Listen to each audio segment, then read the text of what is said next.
Bonjour, bien effectivement moi ça fait quand même maintenant 10 ans que j'écris, que je sonne l'alarme sur une lecture culpabilisante et criminalisante de notre histoire de France. Ça date effectivement, ce n'est pas un problème politique puisque la pire des réformes est passée en 2008 sous Darcos, qui supprimait énormément de grands personnages de notre histoire et la chronologie.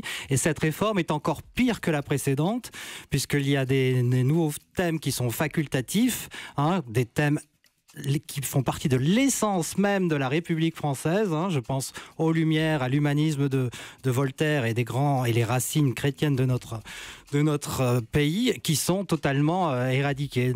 Et puis ça coïncide avec un discours de Hollande particulièrement culpabilisant, et surtout cette repentance. Spinoza disait la repentance est une seconde faute. Et là, le président Hollande fait tout le contraire avec les voyages en Guadeloupe et en Algérie la semaine prochaine. Il faut dire les choses très clairement.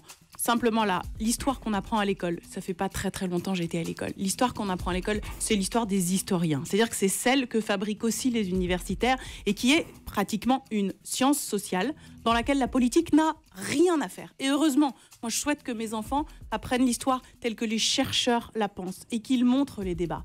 Ensuite, ce qu'il se passe dans notre pays, ce qu'un président de la République fait lorsqu'il commémore un événement de notre histoire, c'est autre chose. Ça, c'est le travail de la mémoire et ça n'est en rien une lecture culpabilisante. On est vraiment dans le fantasme et je conclurai quand même par le débat qui nous occupe.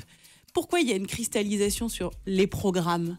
D'abord, les programmes, ils seront terminés en septembre. Ils ne sont pas finis. Mais il y a une cristallisation qui relève de la désinformation. Il est évident que dans les programmes, depuis des années, nous apprenons les Lumières, nous apprenons la philosophie des Lumières. Et ça, c'est une donnée qu'on ne peut pas contester.